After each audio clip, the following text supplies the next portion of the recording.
Hello again everyone, and welcome back. Today I'll be covering the newly reworked Glacial Cascade in Mine form. Why Glacial Cascade? It has surprising reach and strong area of effect, with its final burst now being massively amplified. It also has good base damage, and its bursts can now shotgun, hitting an individual enemy multiple times. By converting it into a mine-based skill, many Glacial Cascade casts can be unleashed at once, ensuring surprisingly smooth clear speed. Glacial Cascade now also knocks back enemies hit by the first 3 bursts, allowing the build to achieve powerful crowd control. By stacking mines near a boss, we can unleash a destructive flurry of Glacial Cascades, rapidly chain freezing and annihilating many of the most difficult encounters in the game with this ridiculous level of burst damage. When decently optimized, it can push over 8,000 energy shield, with an exceptionally fast recharge rate and strong regeneration. It consistently blinds enemies, can run every map modifier out there, pushes very high chaos resistance, and is completely stun, ignite, and shock immune. And again, Glacial Cascade's consistent chills, burst damage, freezes and knockbacks keep dangerous encounters under control and end most boss fights almost instantly. With a heavy defensive focus, this should be very doable in hardcore.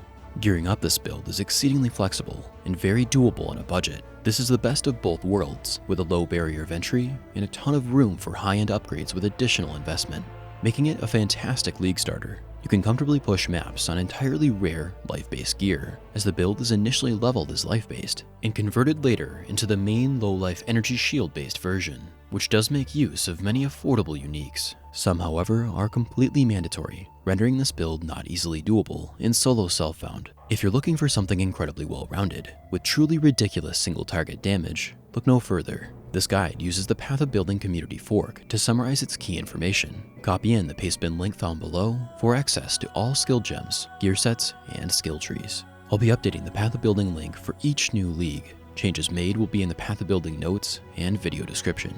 And if you're enjoying the video, consider subbing to the channel for more upcoming guides. Now let's get started by breaking down the build's fundamentals and skill tree. Our decision making is centered around scaling the spell Glacial Cascade. Following its rework, it now deals 100% cold damage converted from physical, gaining additional base physical damage as it levels. When cast, it creates a series of 4 icicle bursts. The final burst is significantly larger and deals much more damage. Increases to area of effect cause these bursts to overlap more frequently, often hitting an enemy multiple times, improving our damage output considerably. Supporting Glacial Cascade with high impact mine converts it into a mine-based skill, allowing us to throw mines, which can then be detonated, automatically casting Glacial Cascade at nearby enemies. Mines can be instantly detonated while still in the air, or detonated later on the ground, where they can be stacked up to create massive chain detonations. Mines thrown reserve mana, rather than directly spending it. This reservation is removed when the mines are detonated.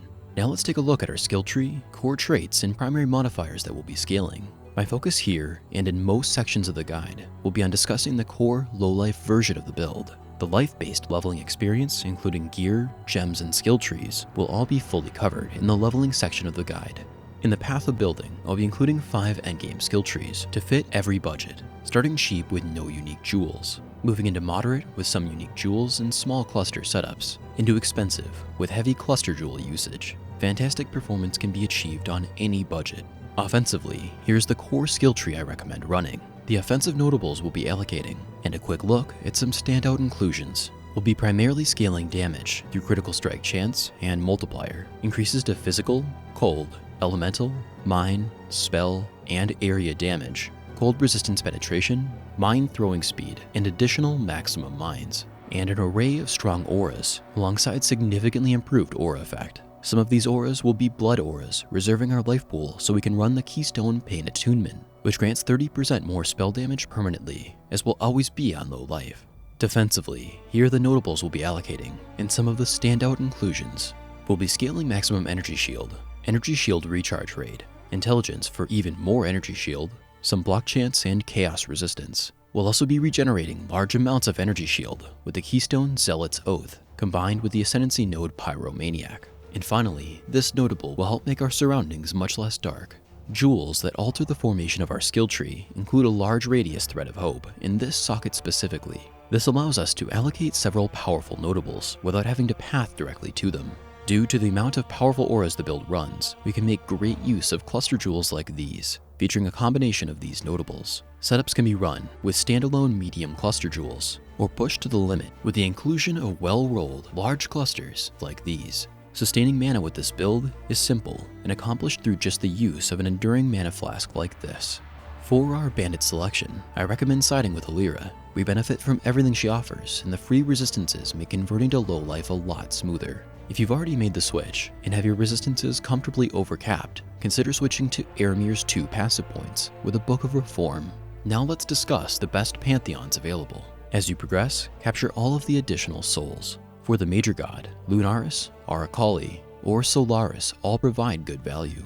I went with Lunaris during my time with the build, but you can ultimately choose whatever you'd like. Our choice of minor god is very limited. I recommend going with Gruthgul.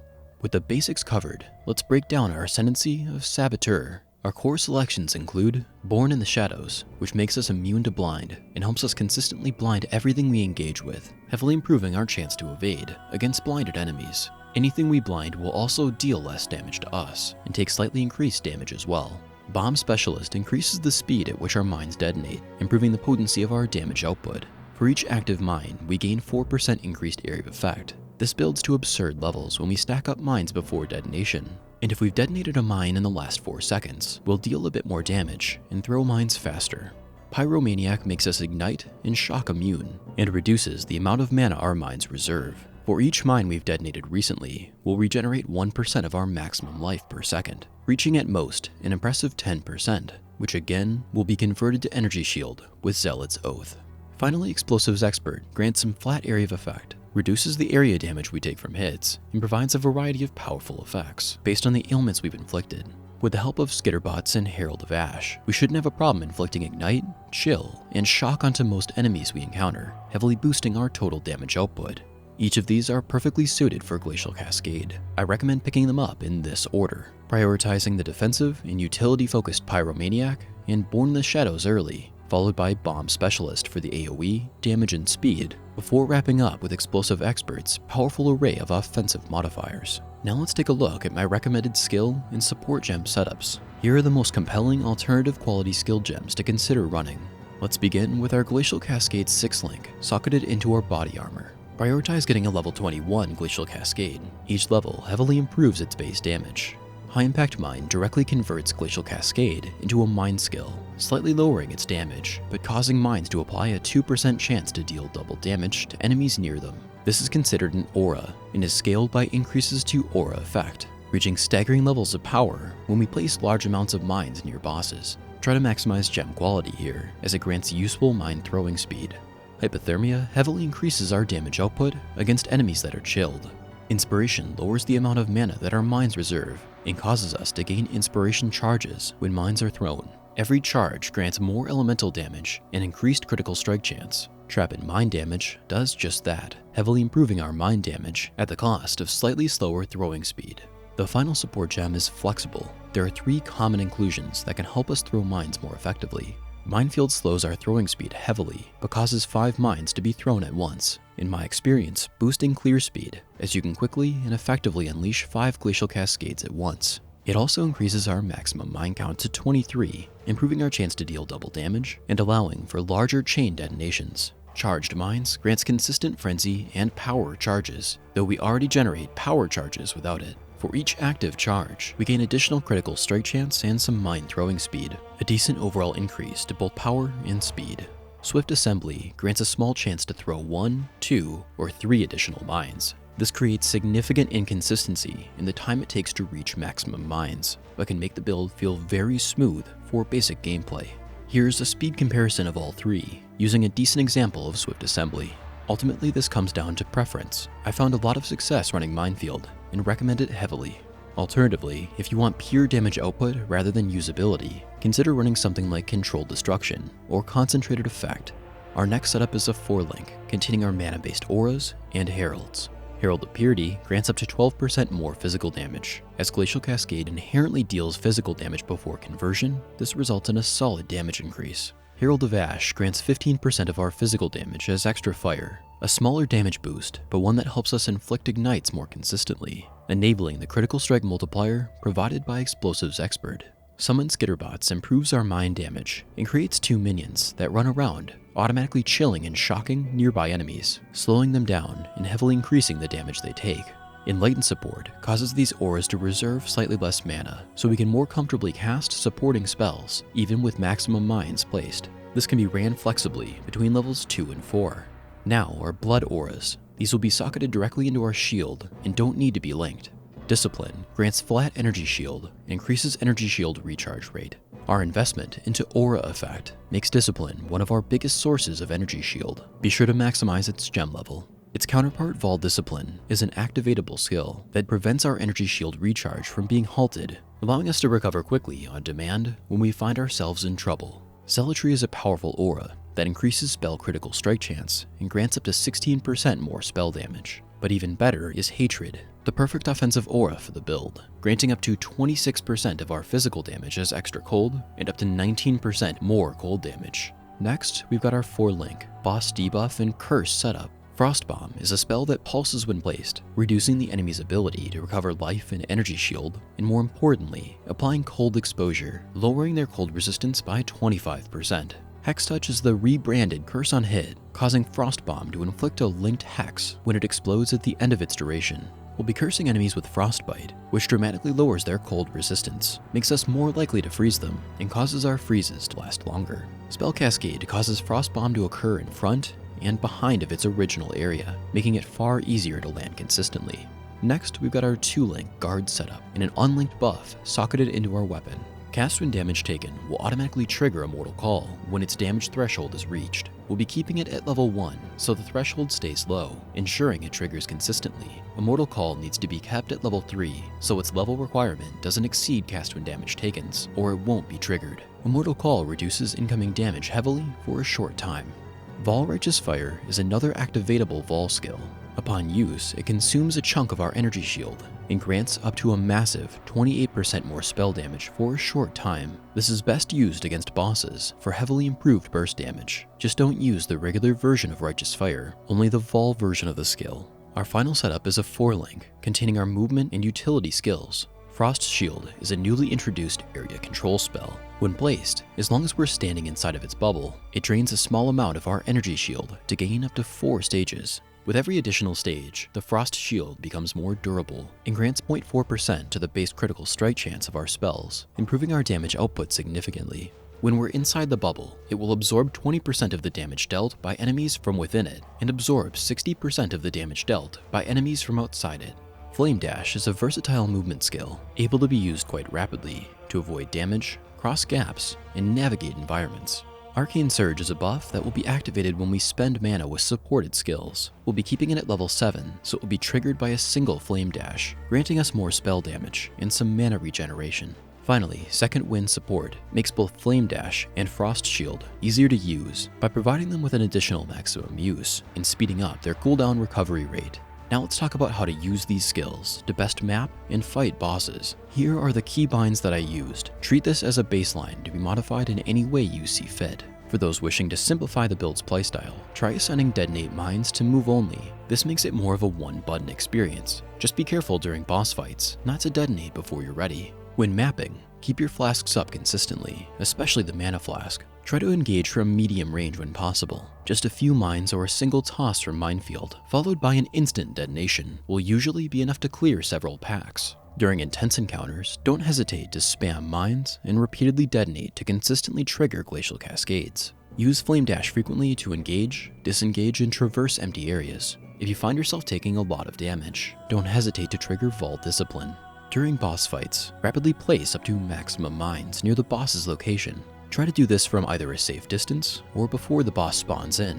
Before you detonate, place Frost Shield and hit the boss with a Frost Bomb. Once ready, pop your flasks in Vol Righteous Fire and hit your detonate key. During the chain detonation, continue to throw mines near the boss, ensuring that you'll deal maximum damage by both extending the length of the chain detonation and keeping the chance to deal double damage high. If you start taking heavy damage, trigger Vol Discipline and gain some distance. When this is executed properly, most bosses won't survive long. Glacial Cascade's knockbacks and chain freezes will reduce their threat level dramatically. With practice, you'll be making some of the toughest encounters in the game look like a complete joke.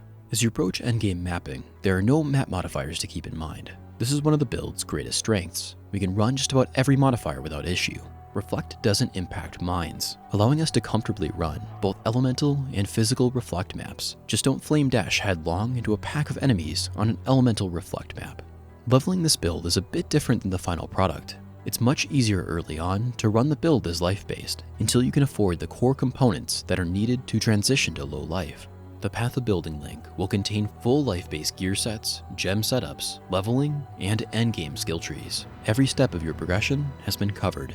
Let's begin with the skill trees. Here are the life-based early leveling, mid-leveling, late leveling, and endgame trees, eventually converting to the basic low life tree when you're ready to make the switch.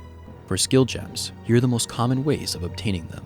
I recommend leveling with setups like these, beginning with Stormblast Mine, switching at level 12 to an Arc Mine setup, and finally switching at level 31 to a Glacial Cascade high impact mine setup, which we'll be using from there.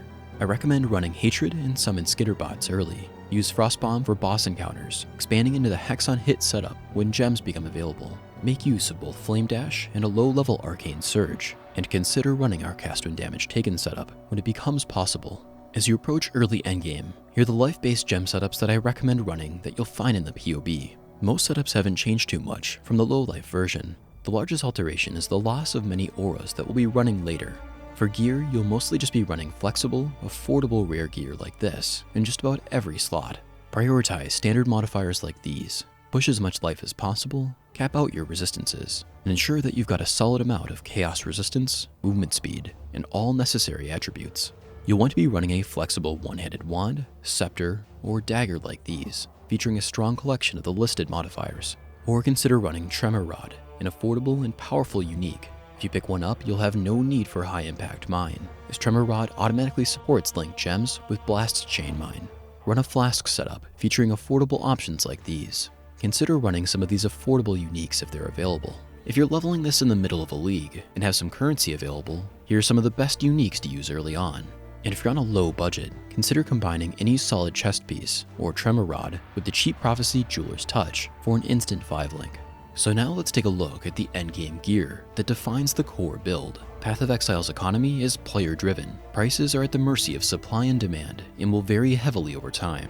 I'll be using these categories to better estimate the future cost of the items discussed. When you've accumulated a bit of currency, you'll be needing these 3 core components to convert to low life. The first component is our body armor, Chevron's Wrappings, which offers a solid amount of energy shield, some lightning resistance, and crucially prevents any chaos damage that we take from bypassing our energy shield. Without this item, any chaos damage would go straight to our purposely low life pool, killing us instantly. This is likely to be the most expensive required item in the core build. However, even on a 5-link, you'll be doing more than enough damage to get started. If you're low on currency, simply buy one unlinked and combine it with Jeweler's Touch. The second core component is the cheap Amulet, Presence of Chayula. It's basically perfect for the build, granting a massive amount of chaos resistance, complete immunity to stun, a huge perk for any energy shield based build, and even converts a large chunk of our mostly useless life over to very usable energy shield. Here are some of the best anointments to consider. If you aren't running Crown of the Inward Eye, Tranquility will easily be your best option.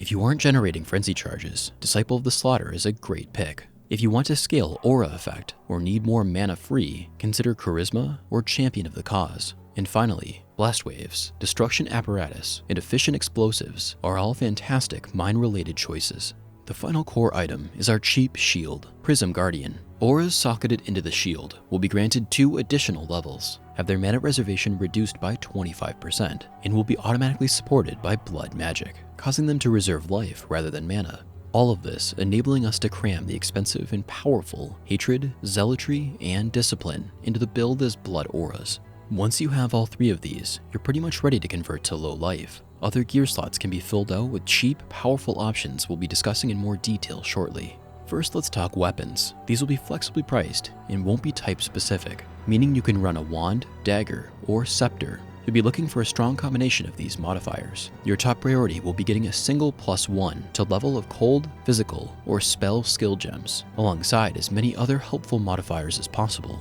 Trigger a socketed spell when you use a skill, can automate socketed curses and debuffs, simplifying the build's playstyle. Keep this within budget. You could be running the worst weapon imaginable and still be dealing good damage. Now let's discuss our choice of helmet. The cheap Crown of the Inward Eye grants a solid amount of energy shield, scales life, energy shield, and mana, and grants the 3 transfigurations, allowing our investments into both energy shield and mana to also apply to our spell damage at a reduced rate, making this an easy recommendation. Alternatively, if you need resistances or want to seriously scale energy shield, a well-crafted rare featuring these modifiers can do great work. If you've got currency to burn, here are the best helmet enchantments to look for. Anything Glacial Cascade related will be a fantastic pickup.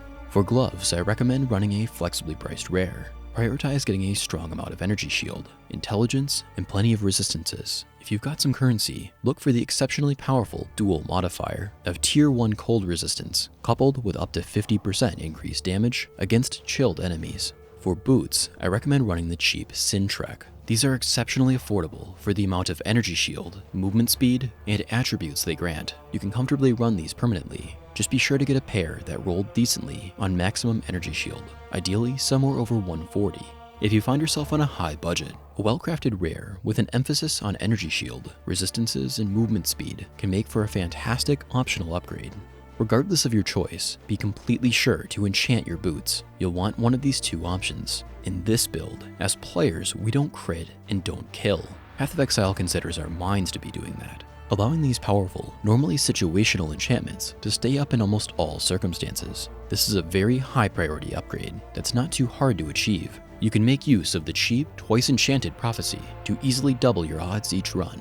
For rings, I recommend most players simply run flexibly priced Moonstone rings like these, featuring as much energy shield, elemental and chaos resistance, and needed attributes as possible. Be sure to quality any of these rings with tempering catalysts. Alternatively, if you have more than enough energy shield, resistances, and attributes, consider running a cheap Mark of the Shaper, which heavily increases spell damage, adds lightning damage to spells, and increases our energy shield. You can maximize its power with imbued catalysts. You'll need to run an Elder-influenced rare ring alongside it to activate its spell damage modifier. Try to look for a Moonstone base. Look for modifiers like these. For the belt, I recommend most players run a cheap, well-rolled Baited Breath, which provides a variety of energy shield-based modifiers and heavily speeds up the rate at which our energy shield recharges. Alternatively, you could look for a flexibly priced crystal belt featuring the listed modifiers. Either way, use tempering catalysts to fully quality your belt.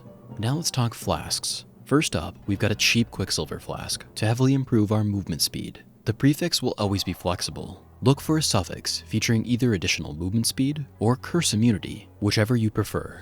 Second, a cheap diamond flask. This heavily improves our chance to crit, resulting in a staggering damage increase. The prefix is flexible, but the suffix should be of staunching for the immunity to bleed. Third, a cheap divine mana flask, featuring a suffix of heat for immunity to chill and freeze, and a prefix of enduring, which keeps the flask active even if maximum available mana is reached. Our final 2 slots are very flexible. I chose to run the cheap Itziri's Promise and cheap Taste of Hate. Itziri's Promise grants a chunk of extra chaos damage and a heap of chaos resistance. Taste of Hate provides a ton of extra cold damage, reduces the amount of physical damage we take by converting it to cold, and reduces the amount of cold damage we take as well. Wise Oak is an affordable, balanced alternative. Rumi's Concoction is a fantastic and cheap defensive alternative. Cinderswallow, as always, offers solid damage, speed, and fantastic recovery at a moderate price point. And finally, the expensive Bottled Faith is a best-in-slot option. If you've got the currency, be sure to run one. All that remains now is the jewels. I recommend placing a moderately priced, specifically large radius Thread of Hope in this socket, allowing us to easily reach a wide array of strong notables. Try to pick up one that doesn't lower your resistances by too much. Optional but heavily recommended is placing an expensive Transcendent Flesh in this exact spot. It grants 56% to critical strike multiplier, a significant damage increase worth having if you can afford it. We'll be placing flexibly priced rare jewels in many sockets across the tree.